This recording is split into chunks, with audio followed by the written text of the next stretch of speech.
Olá, nós estamos estudando o livro de Oséias. Bora lá?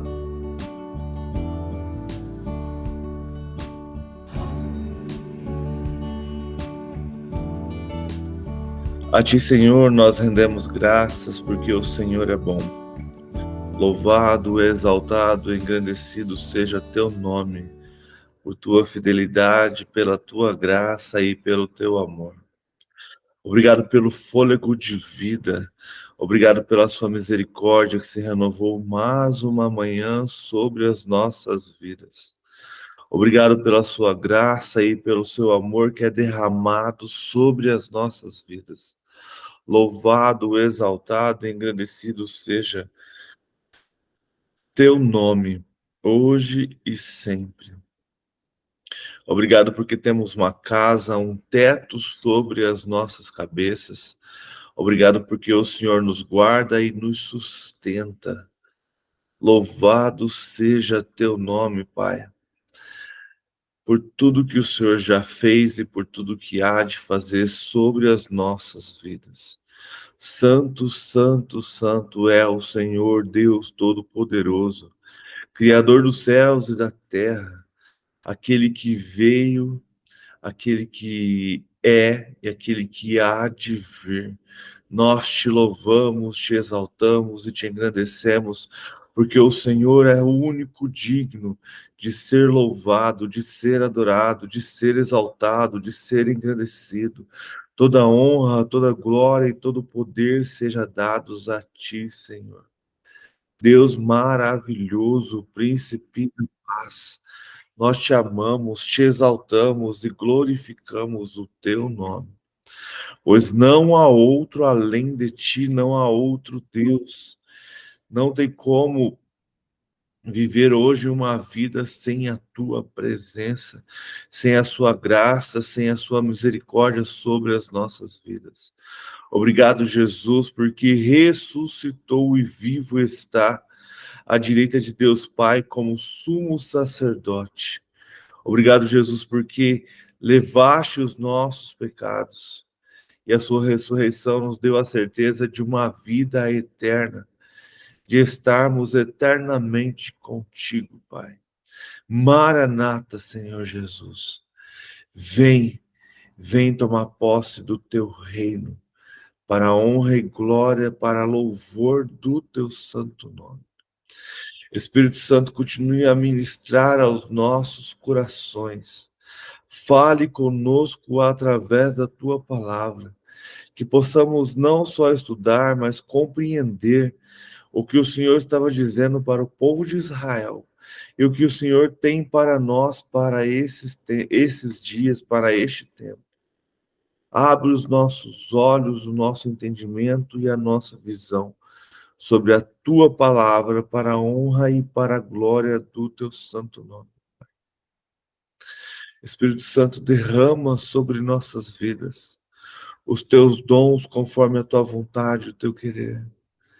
Dom de cura, dom de discernimento, dom de conhecimento, dom de fé, de amor, de sabedoria, de profecia, de línguas, de interpretação, discernimento de espírito, serviço, dons de pastoreio, de evangelismo, de mestre, de profeta, de apóstolo, conforme a tua vontade, Pai. Muitas vezes ficamos assim, somos só apenas mais um. Não, somos pessoas escolhidas por Deus para uma missão. Existe uma grande comissão em nossos corações e a gente precisa segui-la. E para isso precisamos estar cheios do teu Espírito. Cheios do teu Espírito para proclamar o Evangelho do Reino aonde quer que estejamos. Para que assim sejamos ousados ao falar do teu Evangelho, para a honra e glória do teu nome, para que não sejamos envergonhados, para que não sejamos tratados de maneira ruim, mas que sejamos, sim, cheios do teu Espírito, para que com toda a autoridade, todo o poder sobrenatural vindo de ti, nós proclamamos o evangelho do reino a todos ao nosso redor. Tudo isso para a honra e para a glória do teu santo nome, para que o Senhor seja exaltado e glorificado através das nossas vidas. Vem, Senhor, age com o teu sobrenatural sobre as nossas vidas. Senhor, também te clamo pela nossa nação, que o Senhor esteja despertando a igreja do Senhor. E cada vez mais, Pai, as pessoas tenham sede de te buscar. Cada vez mais, Senhor, as pessoas tenham mais sede de exaltar o teu nome para a honra e glória do teu santo nome. Desperta a liderança, Pai, dessa nação, para que eles voltem os teus olhos para a oração e para o clamor. Pois sabemos, Pai, que não há manifestação do teu poder sem oração. Não há manifestação do teu poder se os teus filhos não te buscam. Que haja, Senhor, uma transformação. Que os cristãos, Senhor, desta nação começam a compreender que o Senhor é um Deus relacional e que deseja ter relacionamento com eles todos os dias, não só apenas no domingo, Pai. Age, Senhor, com o teu Santo Espírito. Traga paz, Pai, para Israel. Traga paz, Senhor, para o Oriente Médio. Que este local de tão grandes confusões e conflitos, um aceite o outro, Pai. E que haja esse tratado de paz de 7 anos. Que haja esse tratado de paz, Pai. De todo o movimento ao redor disso. Mas não só esse movimento da paz proclamada pelo Senhor, mas que também, Senhor, possa haver paz em todas as nações. A gente está vendo o caos, Senhor, acontecendo ali na Europa. Um pequeno detalhe, Senhor, para estourar uma terceira guerra. A gente vê também guerras acontecendo aqui na América do Sul. Guerras civis em muitos outros países, Pai. Um caos generalizado acontecendo. E quando nós estamos de olhos abertos e atentos, sabemos que este caos tem todo um significado, tem todo um momento certo, Pai, para que se levante governos, para que traga uma paz mundial, um governo único, um sistema único, que é o que já está previsto nas tuas escrituras, Pai. Então, abra os nossos olhos, que possamos ter compreensão, discernimento de todas as coisas que estão acontecendo. E, Senhor, te clamo, não nos deixe de fora do teu agir. Não nos deixe de fora de tudo que o Senhor tem preparado para esses dias. Tudo isso para a honra, para a glória do teu santo nome. Porque o Senhor é o único digno de ser louvado, exaltado e engrandecido, hoje e sempre. Em nome de Jesus. Amém. Amém. Amém. Bom dia, Vanderlei, dona Leonilda, Fabiana. Bom dia a todos. Bom dia, Bom pastor. dia. Bom dia, pessoal. Vamos lá, então, a gente está lendo o livro de Oséias, um dos pequenos profetas. Então, a gente sabe que Oséias está profetizando ali para a tribo de Israel, no período ali, ainda que Israel estava já dividido, né, entre Judá e Israel. Oséias estava ali do lado norte, provavelmente ali em Samaria, e Deus manda então Oséias casar com uma mulher infiel para demonstrar a infidelidade de Israel com o Senhor. E aí o Senhor então mostra e fala para Oséias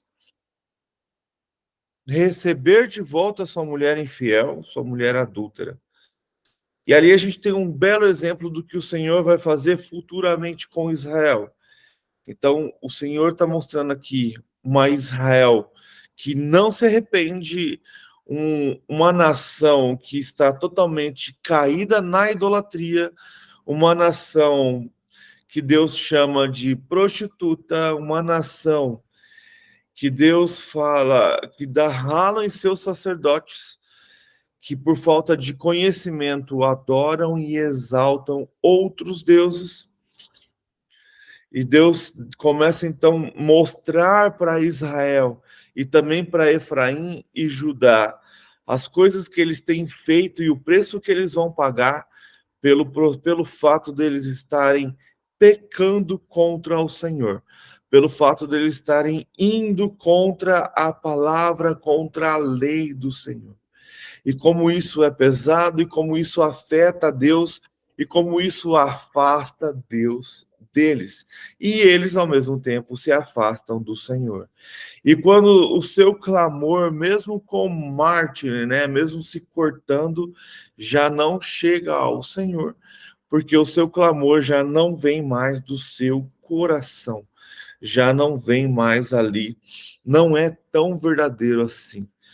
Mas é interessante que mesmo Deus profetizando a destruição de Israel, a sua perdição, o seu pecado, Deus sempre finaliza dizendo: mas mesmo assim, vou restaurar a sua nação, vou trazê-los de volta à sua terra, vou fazer com que vocês voltem a ser o meu povo, voltem a andar comigo, voltem a estar comigo. Lembrando que ele está profetizando isso sobre uma nação, só que este povo pecador vai perecer, vai morrer na sua idolatria e no seu pecado. Mas a gente costuma dizer que toda a tribo de Israel sempre há remanescentes. Então acredita-se que no final sempre vai haver representantes de todas as tribos, como a gente viu em Apocalipse, né? A separação ali de João, que ele faz dos 144 mil, que é 12 mil de cada tribo. A gente pode traduzir isso como simbólico ou como literal, depende da visão de cada um ao ler, mas é ali mostrando então que no final sempre haverá as 12 tribos de Israel. E mostra o quanto Deus cuida e aprecia este povo, mesmo em pecado, mesmo cometendo adultério, o Senhor ainda vai lá e dá vários avisos, não só aqui em Oséias, como com os outros profetas. Vários avisos para que haja arrependimento. A gente percebe que não há o arrependimento de toda uma nação, como aconteceu quando Jonas foi profetizar na Síria, mas eu acredito que essas palavras com certeza tocam o coração de alguns. E esses são os remanescentes que acabam sobrevivendo a toda esta luta, a todo este castigo que é derramado do Senhor. E aí então a gente continua no capítulo 9, falando sobre o castigo de Israel. Então a gente continua ali vendo Israel, todo o reino do norte, cometendo adultério, cometendo idolatria com outros deuses. Então, castigo de Israel, capítulo 9 de Oséias. Versículo 1 diz assim: não se regozije, ó Israel, não se alegre com as outras nações, pois você se prostituiu abandonando o seu Deus. Você ama o salário da prostituição em cada eira de trigo. Os produtos da eira e do lagar não alimentarão o povo. O vinho não lhes faltará. Eles não permanecerão na terra do Senhor. Efraim voltará para o Egito e na Assíria comerá comida impura. Eles não derramarão oferta de vinho para o Senhor, nem os seus sacrifícios lhe agradarão. Tais sacrifícios serão para eles como o pão dos pranteadores, que torna impuro quem o come. Essa comida será para eles mesmos, não entrará no templo do Senhor. Então a gente tem aqui um momento em que Israel está se alegrando com as outras nações, com o que as outras nações entregam pela sua prostituição, né, que Deus está chamando aqui, que no caso é sua idolatria a outros deuses. É como se as nações vizinhas ali, os cananeus, vissem assim, Israel agora é conosco, porque eles já adoram os mesmos deuses que a gente. Mesmo ainda havendo embate e conflitos com algumas tribos que a gente vê em algumas histórias, mas já há um entendimento de que as nações estão junto com Israel, porque afinal de contas eles estão adorando e idolatrando os mesmos deuses que nós. Então ele deixa bem claro aqui que então Israel está se prostituindo com outros deuses e abandonando o Deus único que os tirou do Egito. E aí ele ainda fala que Israel ama o salário da prostituição, que em cada eira, né, de trigo, em cada vinho ali derramado. E é interessante que ele fala ali, um pouquinho mais para baixo, que Israel vai tentar, ele fala aqui, nem seus sacrifícios lhe agradarão. Então a gente chega no momento, está no versículo 4, que o pecado é tão grande da tribo de Israel que nem fazendo os sacrifícios para o Senhor nas festas de arrependimento, esses sacrifícios já não mais agradam ao Senhor. Porque este arrependimento, esse pedido de perdão, ele é superficial. Ele continua sendo apenas rituais. Já não é mais de todo o coração. Lembra que a gente viu em Joel que ele fala assim, cara, não adianta você rasgar sua roupa, se encher de cinzas, se vestir com um pano de saco, se o seu coração não estiver entregue a mim. Vai ser apenas religiosidade, vai ser apenas você demonstrando algo ali que não adianta. Então o Senhor está deixando isso bem claro, que o sacrifício dele já não tem mais sentido. É igual quando a gente vê pelos nossos tempos, a gente vê ali Israel, o povo judeu, doido para a construção do terceiro templo, porque desde que o segundo templo foi destruído, não há mais sacrifício, não há mais holocausto ao Senhor, porque isso era feito no templo. Então, os judeus estão ansiosos para a construção do terceiro templo, para que volte a ter o sacrifício diário ali dentro do templo. E aí a gente já sabe que esse sacrifício o Senhor não aceitará, porque o sacrifício vivo já foi feito e já foi Cristo Jesus. Então a gente precisa ter essa compreensão de que mesmo eles construindo o templo e voltando a ter os sacrifícios diários, esses sacrifícios não mais agradarão ao Senhor. Versículo 5. O que farão vocês no dia de suas festas fixas? Nos dias de festa do Senhor. Lembrando que ali no Pentateuco, ou na Torá, nos 5 primeiros livros, o Senhor deu para Israel, que no caso ali ainda era uma só, 7 festas, 7 comemorações. Eu não vou lembrar todas, mas a gente vai começar a entrar a primeira comemoração começa no 15º dia de Nissan. No dia 9 agora de abril, a gente é o primeiro dia de Nissan. E esse primeiro dia de Nissan, o mês de Nissan, é o primeiro mês de Israel. Então, se inicia ali, então, o primeiro mês, que é o mês de Nissan, E nesse mês de Nissan, então, a gente tem a primeira festa, que é a festa da Páscoa, que é a festa da Pessa, né?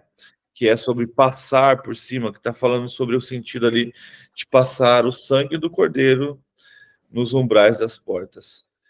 Então, Deus deu para Israel 7 festas físicas. E lembrando que, diferente do nosso calendário, por exemplo, que a Páscoa ela sempre está mudando de data, nunca é na mesma data. Para os judeus, a Páscoa ela é sempre no 15º dia de Nissan, quando começa. Então, nós comemoramos a Páscoa geralmente no final de semana. E para o judeu é no 15º dia de Nissan, independente se é no final de semana, se é numa segunda-feira, numa quarta-feira, é o 15º dia. E no calendário hebraico ele tem uma diferença porque ele é lunar. Então, para as estações sempre darem certo, se eu não me engano, a cada 7 anos, dentro do calendário judaico, há um 13º mês, para que sempre dê certo a ideia do calendário lunar e as estações também deem certo. Então, ele está falando... Sim. Você está lendo aqui, você falou, deu esses dias de festas. Você está falando que 7 festas são 7 dias de festa. Só que essa é uma história que está contada ou não tem explicação, né? Igual o Diego tem uma Bíblia aí que tem explicação. Você diz do quê? Aqui no 5 aqui. Você está falando que é dia de festa lá dos hebreus em Israel. Você falou que é 7 dias de festas. Dias de festas, são 7 dias. Mas aqui não está escrito, né? É uma história. Não, é real. Uma história contada. Não, eles fazem até hoje. Ah, tá. Tá na... Bom, mas não está na Bíblia aqui, só está falando que que é dia de festas. Então, é porque ele tá falando sobre assim, ó. O que farão vocês nos dias de suas festas fixas? Fixas, aham. Nos dias de festas do Senhor. Quando eu disse, tipo uma semana, né? Quando eu disse 7, são 7 festas. Não são 7 dias. Durante todo o ano, existem 7 festas fixas do judeu. Aqui ele fala sobre algumas que são... ele coloca assim, as 3 grandes festas ou festivais anuais dos judeus é a Páscoa, o Pentecostes e a Semana dos Tabernáculos. E aí a gente tem Purim, tem várias outras festas que tem a ver com colheita, que tem a ver com com comemorações fixas. Só que a Páscoa mesmo, por exemplo, eles comemoram por 7 dias. Entendi. A Páscoa mesmo ela é comemorada por 7 dias, mas são 7 festas anuais. 7 festas ao decorrer do ano, né? São coisas diferentes. E elas são fixas, como eu falei para você. A festa da Páscoa começa no 15º dia de Nissan. E a última festa é a festa dos tabernáculos. Você lembra que existe uma menorá, que é aquele candelabro com 7 tochas? Cada um daquele lá representa uma festa. Acende. Entendi. Agora compreendi. Aquela festa ou aquela comemoração no tempo de Esther, quando ela convocou o povo para orar, eles ainda comemoram, né? Comemoram. Se eu não me engano, é a Purim. A Purim. É a festa de Purim. Eles também comemoram, porque ali também é uma libertação, né? Então são 7 festas anuais. É só jogar no Google aí que vocês vão ver. Mas ela começa na Páscoa e termina com tabernáculos.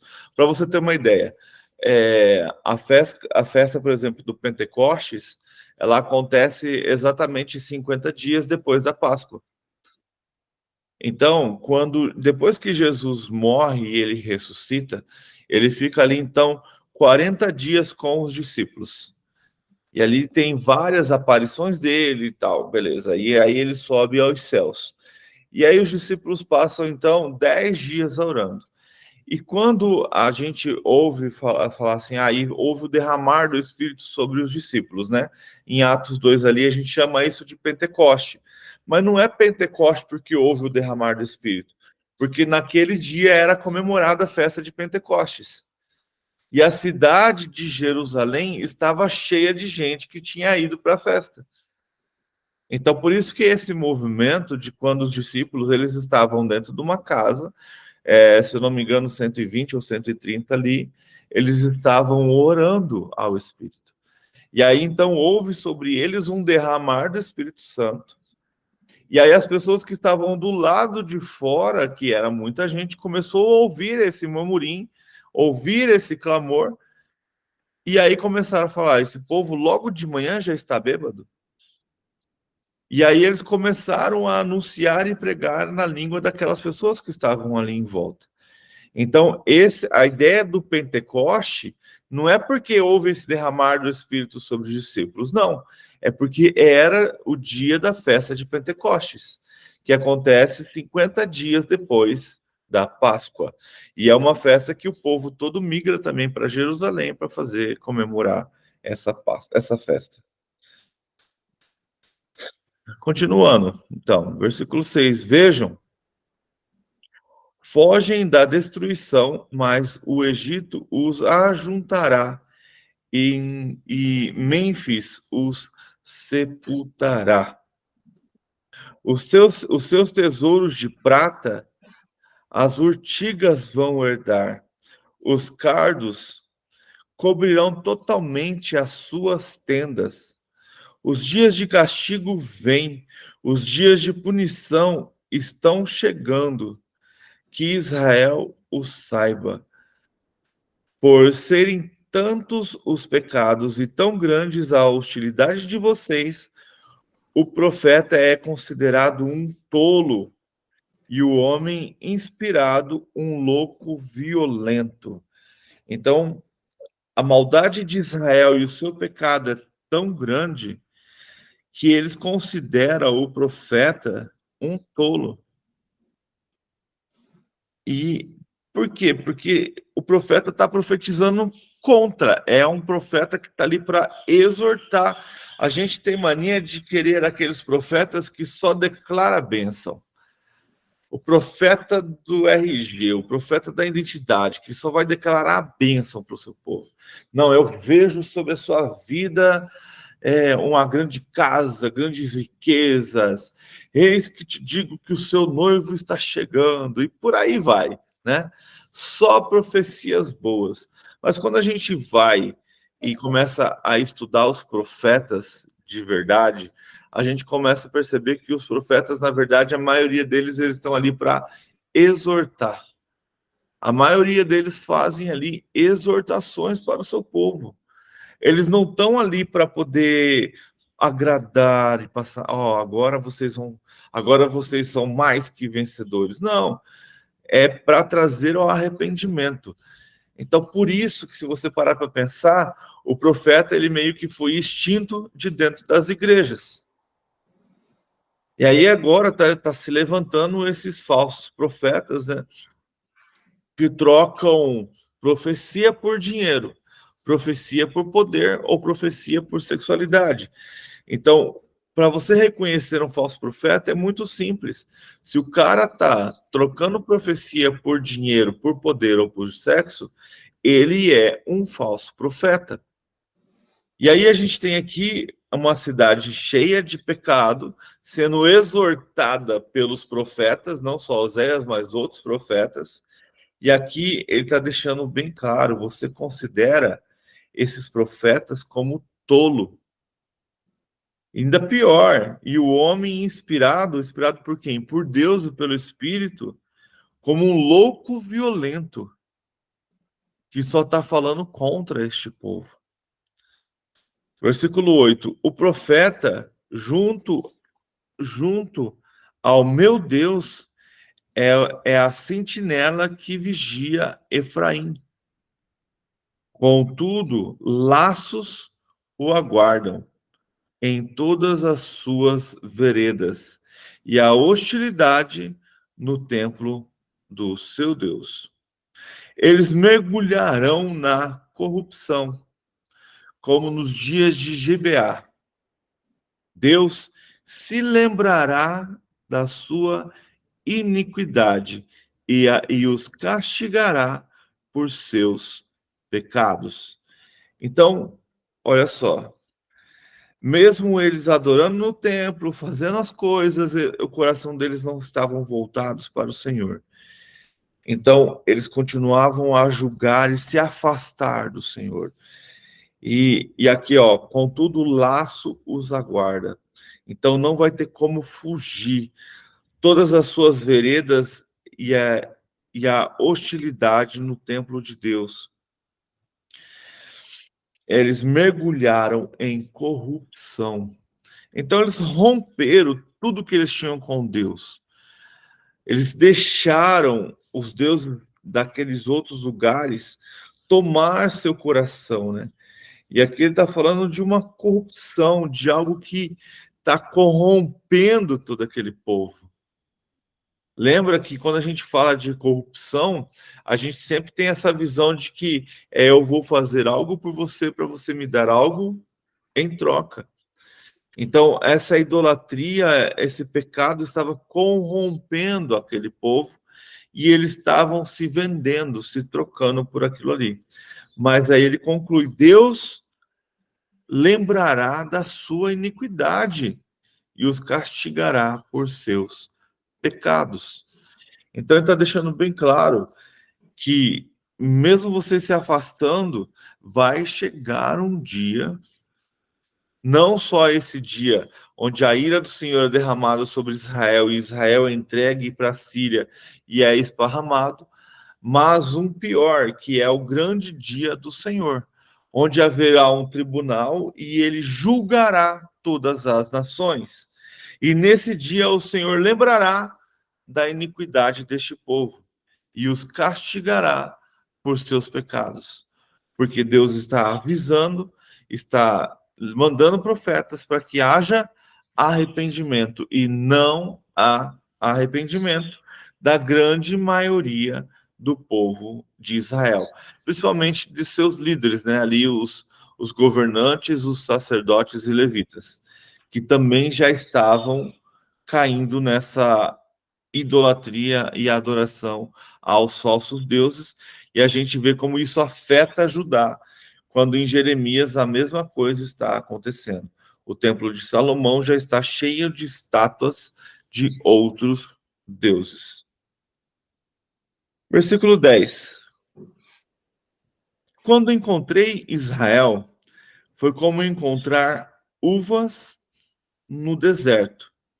Quando vi os antepassados de vocês, foi como ver os primeiros frutos de uma figueira. Mas quando eles vieram a Baal-Peor, consagraram-se àqueles ídolos vergonhosos e se tornaram tão repugnantes quanto aquilo que amaram. Então, o Senhor está lembrando Israel de quando conheceu seus antepassados. Quando encontrei Israel, foi como encontrar uva no deserto. Imagina você no deserto, em meio de toda a seca, você encontra uva no deserto. Isso vai te trazer uma saciedade, vai te trazer prazer, mas, vírgula, quando eles vieram a Baal-Peor, então quando o povo de Israel se movimentou, consagraram-se àqueles ídolos vergonhosos. Então o povo que era consagrado ao Senhor, que era entregue ao Senhor, ao entrarem em outras cidades, começaram então a se consagrar aos ídolos daquela região e se tornaram tão repugnantes quanto aquilo que amaram.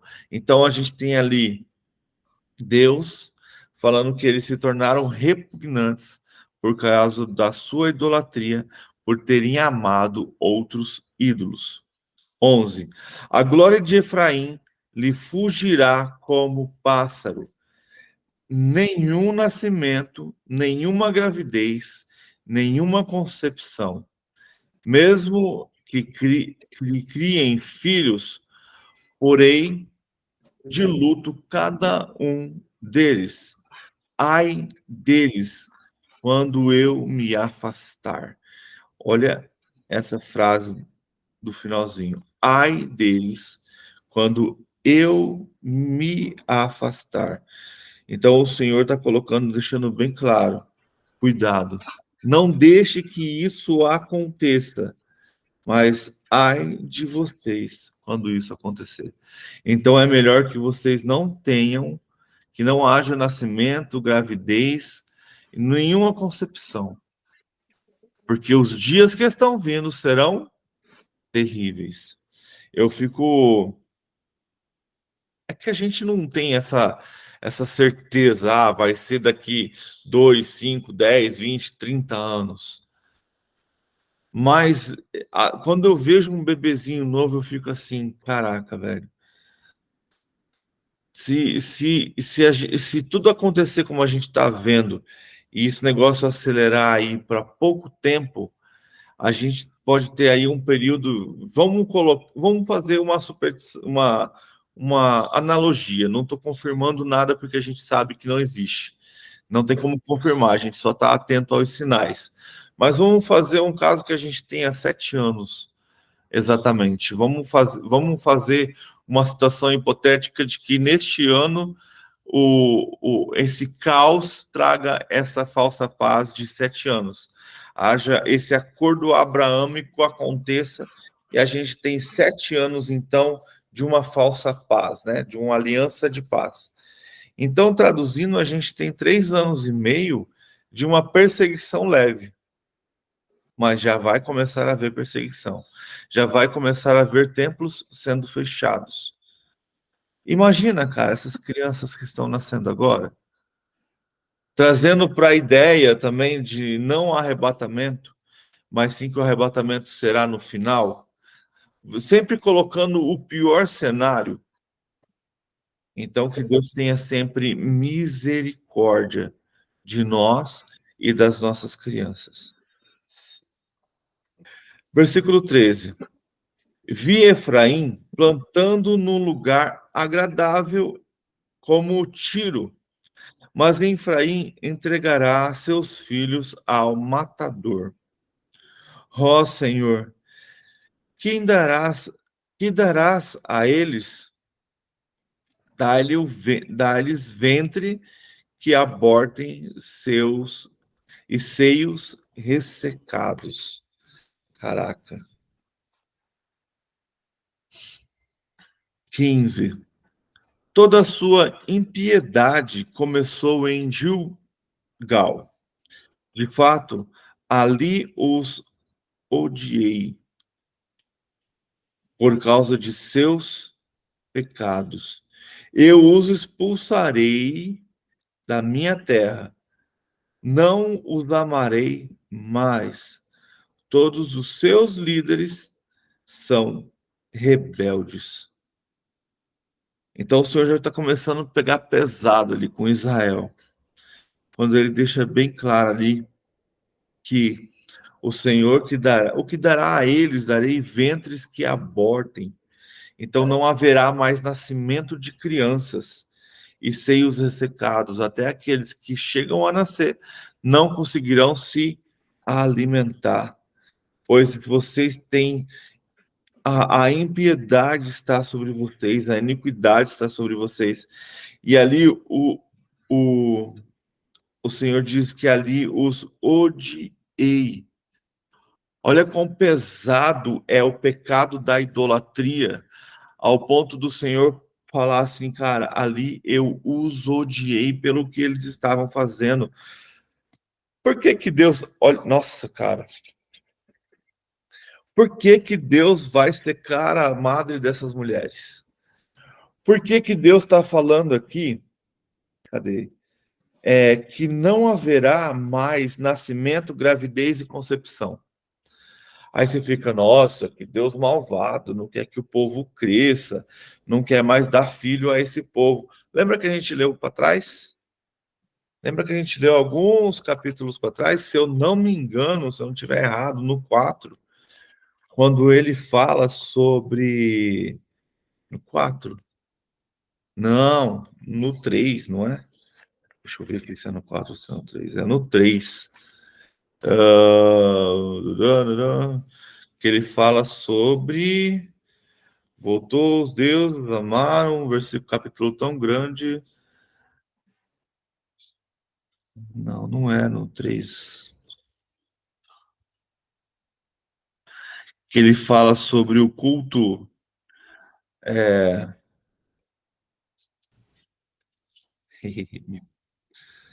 Sobre o culto das mulheres, da prostituição. Prostitutas cultuais. Isso. Ele fala sobre prostitutas cultuais. Não tô achando, cara. Tá, mas para a gente não perder esse tempo, então, Oséias fala, o Senhor, na verdade, fala sobre isso, sobre prostitutas cultuais. Achei. Está no capítulo 5, não, no capítulo 4, no versículo 14. Não castigarei suas filhas por serem por prostituírem, nem suas noras por adorarem, porque os próprios homens associam-os a meretrizes e praticam e participam dos sacrifícios oferecidos pelas prostitutas cultuais. Em um povo sem entendimento, precipita-se a ruína. Então, as mulheres, elas se prostituíam através de um culto, onde ali a gente vai ter, então, ali grandes orgias. Para quê? Para que elas ficassem grávidas, era o propósito disso, para que esses bebês, ao nascerem, fossem sacrificados a Baal. Então, o que o Senhor está falando? Vou secar sua ventre, vocês não vão mais ter filhos, para que este sacrifício não aconteça mais. Aí, quando você ouve assim, o Senhor falando, eu os odiei. Por quê? Porque, cara, vocês estão pegando a minha criação e entregando uma criança inocente como sacrifício para um Deus falso, para Baal. E não sei se você sabe, mas era algo terrível. Era uma estátua com um buraco atrás, onde ele ateava fogo. Ele, se eu não me engano, tinha a cabeça de boi. Das suas narinas saía a fumaça do fogo, e o fogo era tão forte que aquele metal ficava incandescente. E essa estátua, ela tinha as duas mãos assim para frente, na altura do povo. E ali então era colocada a criança em cima daquela estátua ali, incandescente. Cara, imagina isso. Aí quando você ouve Deus falando que odiava aquele povo, você começa a entender, porque olha o nível de crueldade que acontecia. Então o Senhor fala, eu os expulsarei da minha terra por causa de seus pecados. E aí ele chama os líderes de rebeldes, porque esses líderes que seriam os sacerdotes ali, tanto os governos que são os reis, eles são conhecedores da palavra. Eles tinham que estar ali ensinando sobre o Deus vivo, sobre a libertação que eles tiveram, e não, eles estavam ali, então, adorando falso Deus. Versículo 16. Efraim está ferido, sua raiz está seca. Eles não produzem frutos. Mesmo que criem filhos, eu matarei sua prole querida. meu Deus os rejeitará, porque não lhes dará ouvido. Serão peregrino entre as nações. Então, mesmo que eles tentem voltar, o Senhor não os aceitará. Porque, como ele disse anteriormente, não há um arrependimento de coração. Há, na verdade, um temor pela vida. A seca, a escassez, a falta de alimento, a perseguição de outros povos. Então, vou buscar o Senhor. Agora eu me lembro do Senhor. Mas a sua busca é superficial, como a gente leu anteriormente. Gemem orando em suas camas.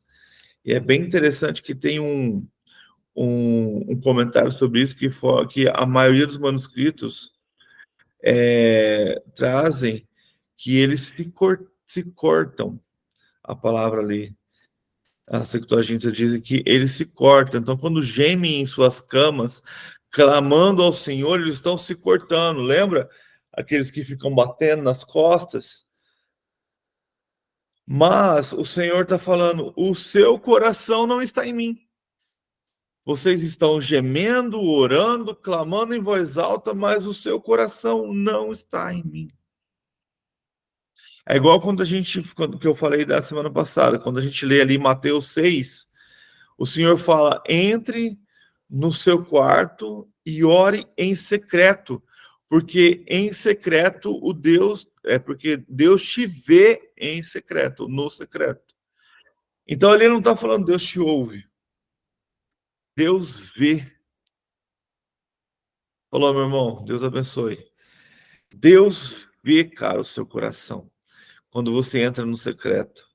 Então, se a sua oração for superficial, ela não chega. E a gente tem aqui, então, o povo se enganando, achando que está agradando a Deus, mas está aqui. Meu Deus os rejeitará, porque não lhe deram ouvidos. Então, quando Deus veio e os avisou, quando Deus deixou bem claro para vocês o que ia acontecer, vocês não deram ouvidos. Agora que está acontecendo, que vocês estão com fome, que vocês estão sendo perseguidos, Deus já rejeitou vocês. Vocês passaram já de todos os limites. Lembrando que, diferente de hoje, eles não tinham essa graça que a gente tem hoje. Eles eram justificados pela sua fé. E a fé deles estava nos deuses de Baal. Estava nos deuses cananeus. E eles só se arrependeram porque a ira do Senhor veio sobre eles. É como se, trazendo um pouco para o nosso tempo aqui, é como se depois de todos os avisos do Senhor, com os selos abertos e as trompetas tocadas, aqueles que depois aceitaram a marca da besta, ao derramar do cálice, resolvem se arrepender. Já é tarde. A oportunidade você já teve e você fez a sua escolha. E aqui é a mesma coisa. Deus manda profetas para avisar. Lembrando que muitos profetas foram mortos. Então Deus manda profetas para avisar e o povo não os recebe e ainda os assassina. Então Deus rejeita esse tipo de conduta. Deus rejeita este povo para que eles pereçam na mão dos assírios. E depois a gente vai ver acontecendo a mesma coisa com o povo de Judá. Lembrando sempre que tanto na nossa vida a gente não pode generalizar falando que todos estão errados.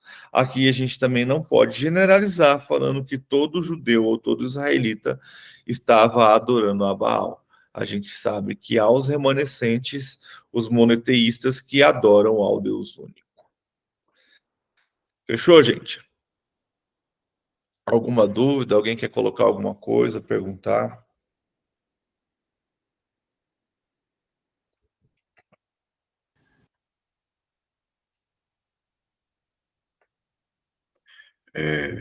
Só um detalhe, porque nós vamos ler novamente no capítulo 10, esse desde os dias de Gibeá, né? E aí aqui também falou no versículo 9 do, do capítulo 9, eles mergulharam na corrupção como nos dias de Gibeá. E aqui fala que os dias de Gibeá foi um dos períodos mais escuros de Israel. Se refere a um período negro da história de Israel e é a história da concubina do Levita e suas consequências. Aí está lá em Juízes, de 10 a 21. Né? Então, quando fala desde Gibeá, está dizendo desse período negro da história de Israel. Aí depois eu vou dar uma lida lá, de Juízes 10 a 21, para dar uma entendida, mas deve ter sido um período meio... É que é a história do que o levita, né?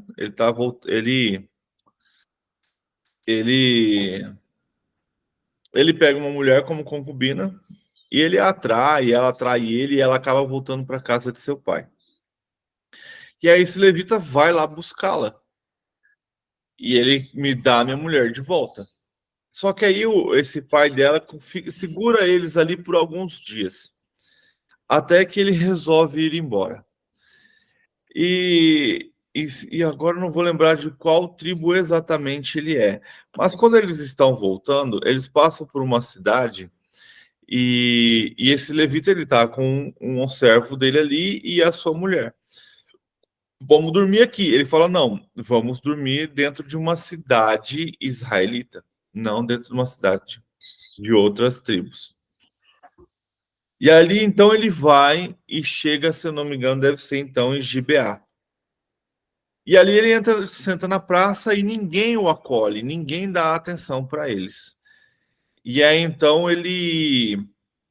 até que, então, o Senhor vê ele ali na praça e o chama para dormir na sua casa, pernoitar na sua casa.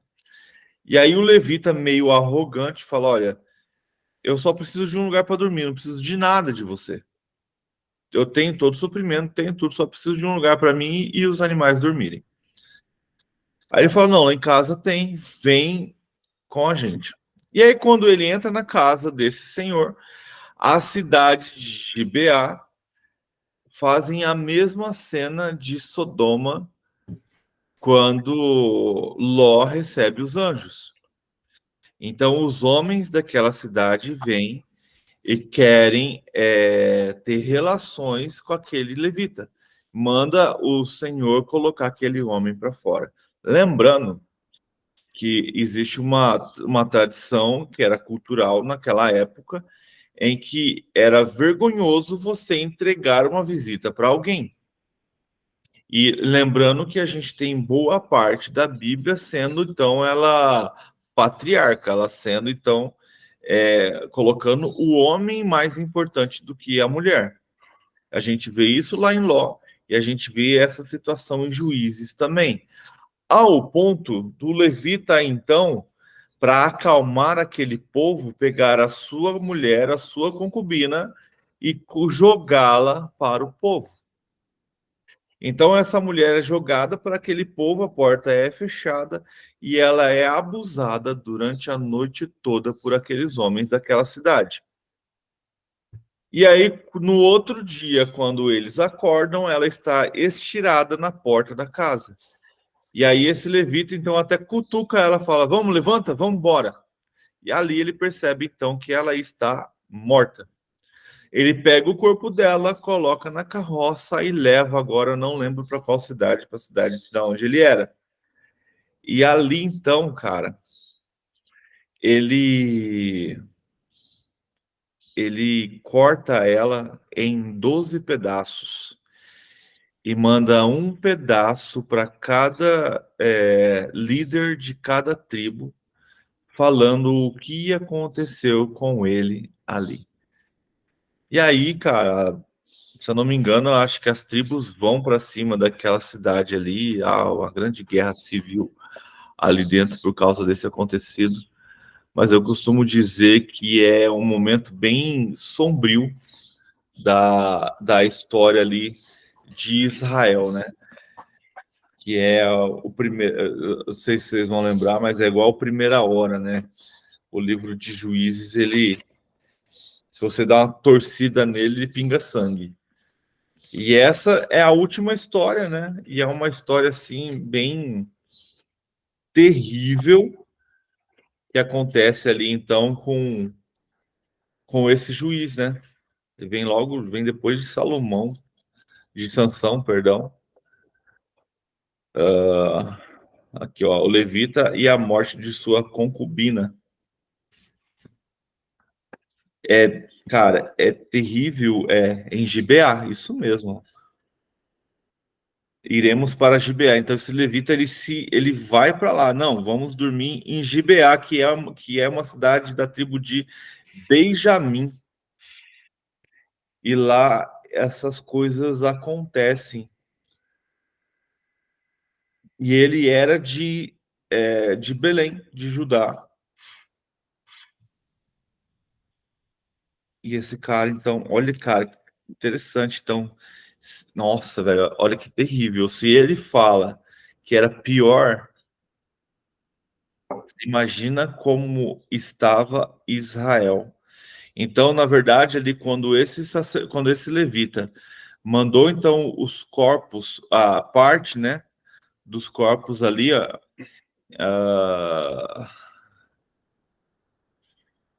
ele fala ali no capítulo 20, então levita, marido da mulher assassinada, disse: eu e minha concubina chegamos em Gibeá de Benjamim para passar a noite. Durante a noite, os homens de Gibeá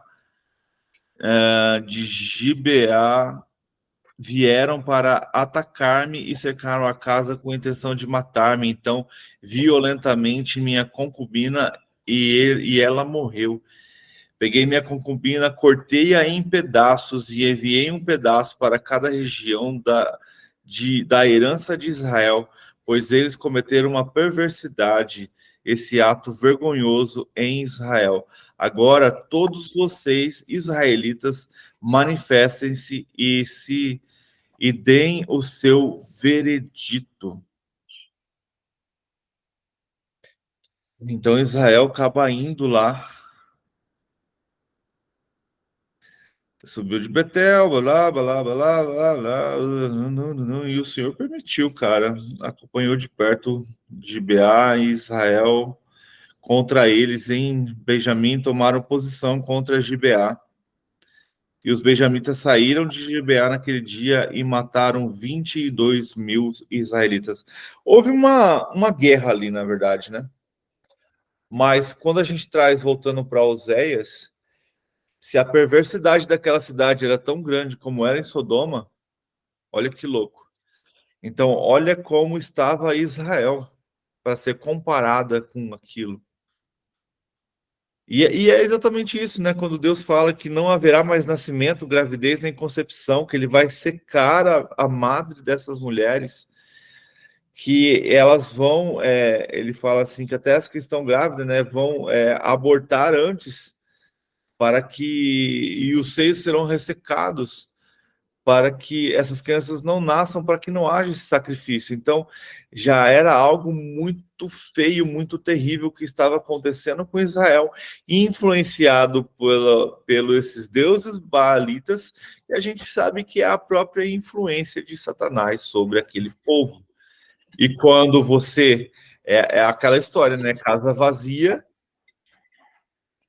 moradia de Satanás. Então, e lembrando que ele era príncipe das nações, ele era príncipe de toda a terra, ele tinha toda a influência naquele período. Então, você se afastou, começou a adorar outros deuses, a influência dele vem valendo, e ele é malvado e ele aproveita da maldade do homem para piorar a situação. Mais interessante isso. Fechou, gente? Deixa eu perguntar. Em relação ao pecado, né? A gente viu os relatos aí bíblicos, o quanto Deus não se agrada do pecado, enfim. E quando a gente é menor, a gente vê assim, essa questão do pecado como um peso só. Aí eu queria saber de vocês sobre essa questão do pecado, se vocês acham que tem pecado com peso maior, ou é só a consequência que é diferenciada. Se tem essa diferenciação, esse pecadinho, pecadão, tem até um cântico infantil que ele fala pecado, pecadinho, pecadão. Isso não. E aí eu queria saber sobre essa questão, se o pecado ele tem um peso só, ou ele, dependendo, ele varia de profundidade, de peso. Eu acho que o pecado tudo tem consequências, né? Isso aí a gente sabe. Só que o que acontece? Eu acho que pecado, ele é pecado. E ele tem, o que varia são as suas consequências. E como você falou, pecadinho e pecadão, né? De pecadinho em pecadinho, você vira um pecadão e se afasta do Senhor. Então, o problema do pecado que eu vejo é você se afastar do Senhor. Você começa com uma pequena mentira. E lembra que a mentira é como uma bola de neve, né? Conforme aquela pequena mentira, ela vai aumentando. Então, às vezes a gente fala, não, mas é só uma mentirinha. É só um pecadinho. Ah, é só uma olhadinha. É só uma cobiça. Só que aí aquilo você vai alimentando a sua alma. E aí essa coisa que a gente, como costuma dizer, que é tão pequenininho, ele se torna corriqueiro. E lembrando que Deus, ele é santo. Então, se a gente tem um Deus santo, mesmo que esse pecado seja pequeno, ele não se agrada. Aí a gente tem consequências. A consequência de uma mentira, por exemplo, é você ser envergonhado, né? Quando a verdade é revelada, o que vai acontecer com você? Você vai ficar constrangido, você vai ficar envergonhado. A consequência de um roubo, por exemplo, de pequena coisa, de uma caneta, de um livro, de pequenas coisas, é a mesma coisa. Você não vai para a prisão porque roubou uma caneta, mas você vai ficar envergonhado. Só que aí, já um pecado igual esse que a gente vê aqui dessa cidade, que está assassinando crianças para adorar outros deuses, a consequência disso é gigantesca. É igual a gente pega hoje, que a gente quase não tem, não, a gente não vê, mas essas coisas continuam acontecendo. Crianças sendo assassinadas para Beelzebub, para Satanás. Eu acredito que esse é um tipo de pecado que a consequência é a ira do Senhor, é a morte eterna. Então, eu vejo que o peso do pecado acaba tendo a ver com suas consequências. Então, quando a gente fala pecadinho e pecadão, para Deus tudo é pecado, para Deus tudo você está se afastando, para Deus tudo você não está ligando-se a Ele, né? Porque eu vejo assim, quanto mais perto do Senhor você está, mais Ele vai te santificar, mais você está sensível ao Espírito, mais afastado do pecado você vai estar. Quando você pensar em mentir, você vai pensar duas vezes se vai valer a pena aquela mentira. E você vai lembrar, cara, se eu mentir, todo o trabalho que eu tô tendo para ter um relacionamento com Deus vai cair por terra. É igual, vamos colocar um exemplo simples. O cara que é alcoólatra e se converte. Ele sabe que se ele tomar um copo, ele cai. Então é melhor que ele não tome. Porque se ele tomar um, ele não vai parar no um, vai tomar 2, 3, 4. Ah, então Deus nunca vai perdoar. Não vai. Mas aí é igual escada rolante, onde você está subindo a escada que está descendo. Já ouviram esse exemplo, né? A escada está descendo e você está subindo. É difícil subir uma escada ao contrário. Mas quando você peca, o que acontece? É como se você parasse. Começa a descer. Aí você se arrepende, você tem que voltar a subir tudo que você já fez. Então, o que eu vejo do pecado, independente de seu tamanho e das suas coisas, eles têm consequências diferentes, mas o principal de tudo, ele te afasta do Senhor. Porque o Senhor não habita em meio aos pecados. Ah, Éder, mas eu fui lavado pela graça e justificado. Então você precisa ser justificado. E a justificação de Jesus, ela é sempre. Ele sempre vai estar te purificando. Mas para ele te justificar, você precisa estar com ele. E não apenas conhecê-lo. É igual o Jó. Jó falava, antigamente eu conhecia o Senhor de ouvir falar, agora eu conheço de estar comigo.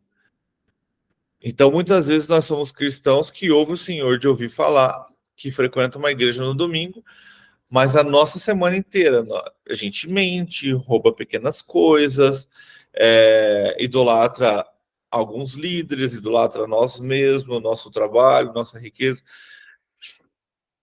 A gente não vê com tanta ênfase, né, esses pecados que a gente vê aqui hoje. Mas aí a gente costuma julgar, não, pega ali então uma prostituta ou um homossexual, onde o seu pecado é visível, aí a gente aponta o dedo, olha o pecado dessa pessoa, que absurdo. Aí vai ver, o cara é fofoqueiro, é mentiroso, o cara no serviço é maligno, ele trata todo mundo mal, o cara é ganancioso, mas isso são pecados que estão ocultos, que as pessoas não veem. Um cara que gosta de julgar os outros, mas não olha para a trave dentro dos seus olhos. Então, eu acredito que existem, sim, consequências diferentes para o pecado. Mas, no resumir de tudo, todo pecado nos afasta do Senhor. E quando a nossa vida é um pecado, ele acaba nos rejeitando. Por quê, Éder? Porque se não somos amigos, somos inimigos. A palavra diz isso. Nós éramos inimigos de Deus. E quando aceitamos a Jesus e a sua graça vem sobre nós, nós nos tornamos amigos de Deus. Aí a gente vai entrar naquela discussão que eu não quero.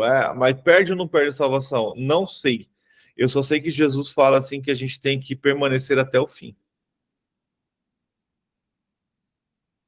Se eu vou perder a minha salvação ou não, eu não sei. Mas eu tenho certeza que quanto mais eu busco santidade, mais próximo dele eu estou. Quanto mais pecado eu cometo, mais longe dele eu estou. Então eu posso cometer o pecado da mentira, de um pequeno furto, tal, mas ainda ser salvo, porque eu vou cometer o pecado, vou me arrepender, vou cometer o pecado, vou me arrepender. Mas a minha intimidade com Deus está distante. Não consigo conhecer ao Senhor. Vou entrar no reino de Deus assim, com a roupa tudo queimada. Vou estar salvo da ira do Senhor, mas não vou ter relacionamento com Ele. Por quê? Porque eu o aceitei, mas não consegui abandonar o pecado.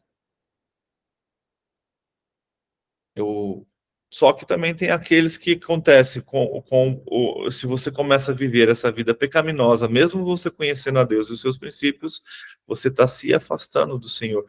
E a palavra diz que para esses é pior, antes não tivesse me conhecido. Antes não tivesse me conhecido. Acho que respondi mais ou menos. Vamos tá. Eu tenho essa dificuldade de compreender sobre essa questão de peso e de consequência do pecado, porque a minha adolescência inteira eu escutei que tinha o mesmo peso e a mesma medida. Pronto, é pecado e ponto. E aí você vai ouvindo pregações, você vai, né, estudando, e aí um dia eu ouvi, assim, que tem diferenciação em relação a ser mesmo o pecado, um pecado maior, um pecado menor, entendeu? Por isso que eu questionei. Não, é isso mesmo. A gente tem que ter dúvidas e questionar. Esse dia eu tava aprendendo com o Saião.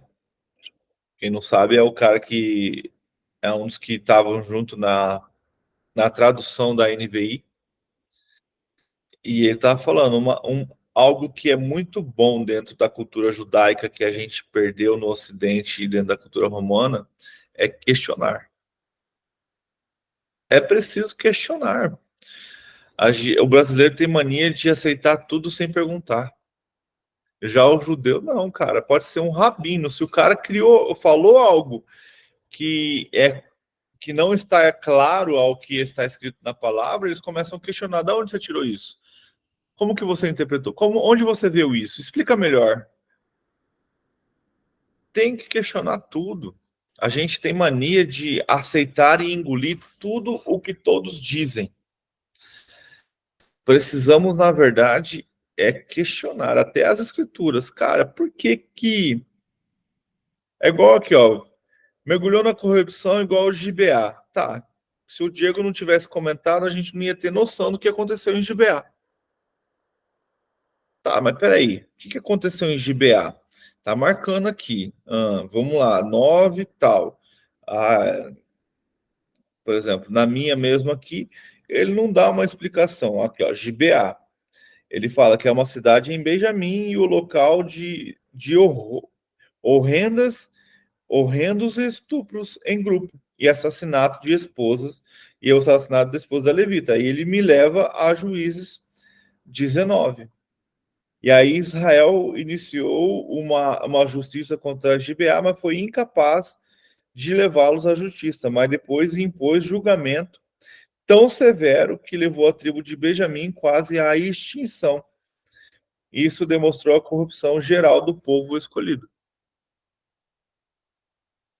Houve, se eu não me engano, acho que é nessa situação que escapam, acho que 600 ou 400 homens conseguem escapar de Gibeá.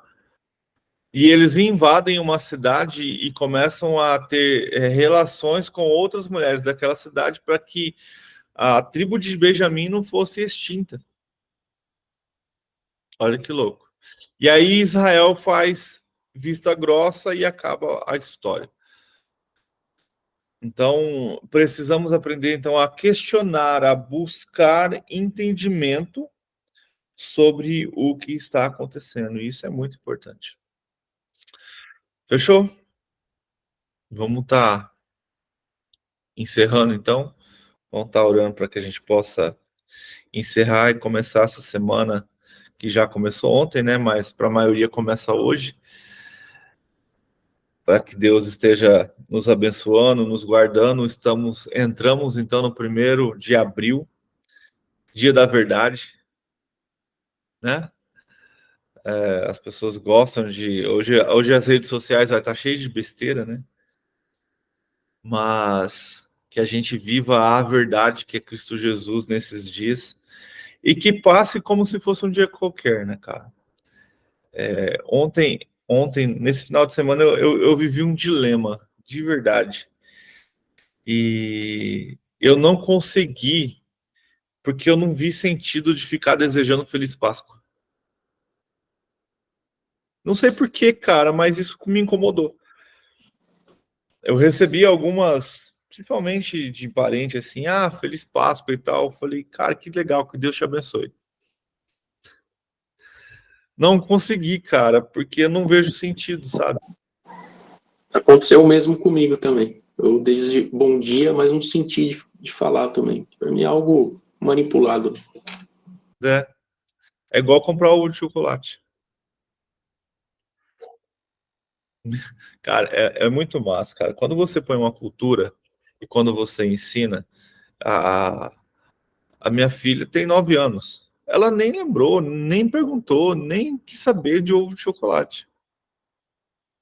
Mas também, cara, já faz uns 5 anos que a gente não compra.